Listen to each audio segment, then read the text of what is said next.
Hey everyone, and welcome back to our channel.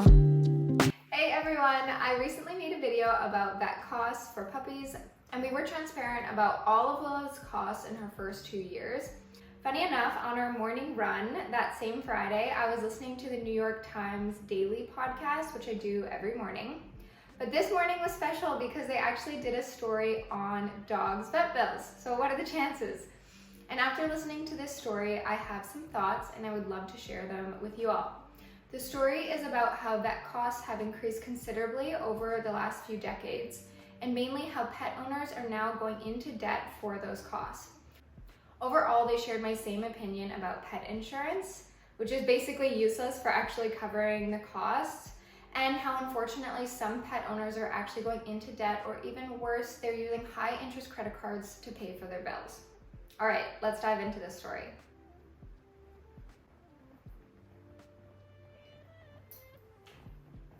The New York Times recently covered a story on The Daily about the skyrocketing costs of veterinary care in the USA. It was eye-opening, and as many of you know, I recently posted a video breaking down all of Willa's costs in her first 2 years. The numbers were quite staggering, and it seems that I am not alone. The Daily podcast highlighted how vet care costs have increased significantly, with some pet owners going into debt to afford these expenses. The podcast featured a story about a dog named Roscoe, who was born with a serious liver defect. His owner, who also happens to be a healthcare reporter, shared her journey through the increasingly expensive world of veterinary care.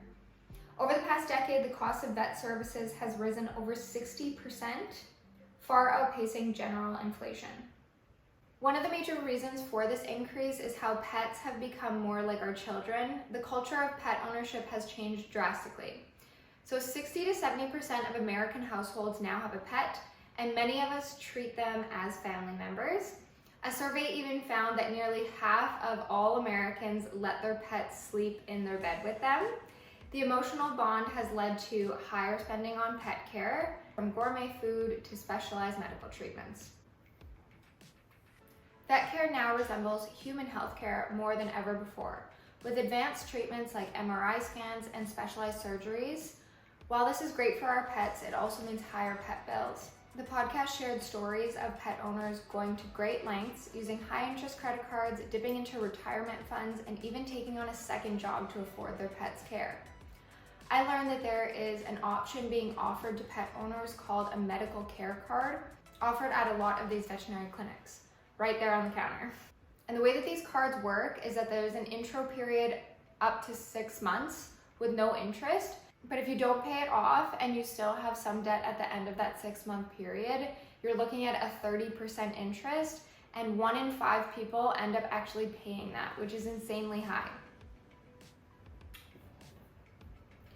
One major point discussed was the role of pet insurance. Unfortunately, as I've mentioned in my last video, pet insurance often falls short.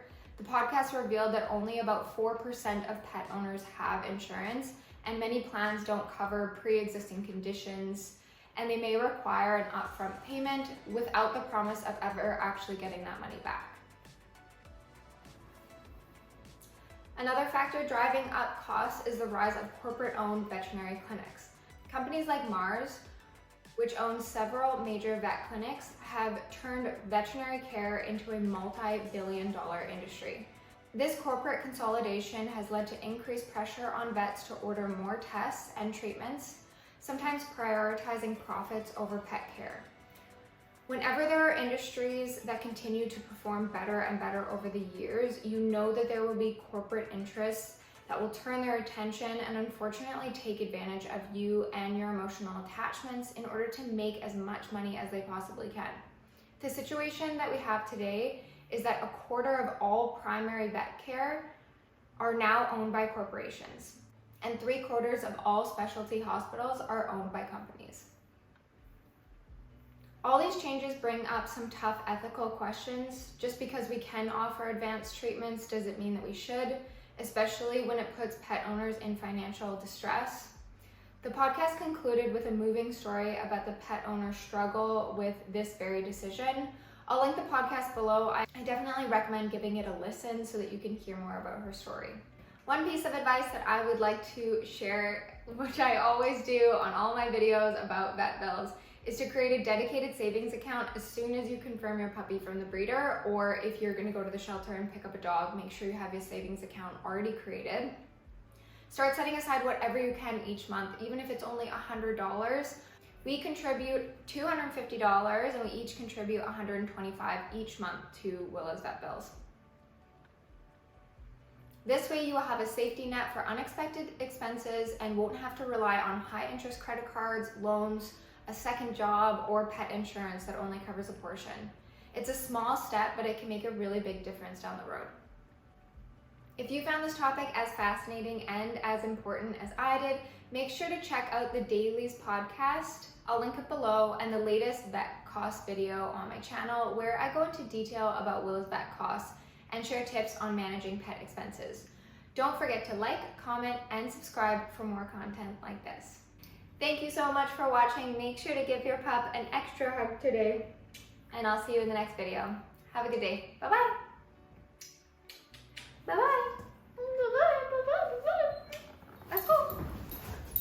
Oh, look at me. See? Can I have a hug? Yes. Oh, you're the best hugger. You're the best hugger.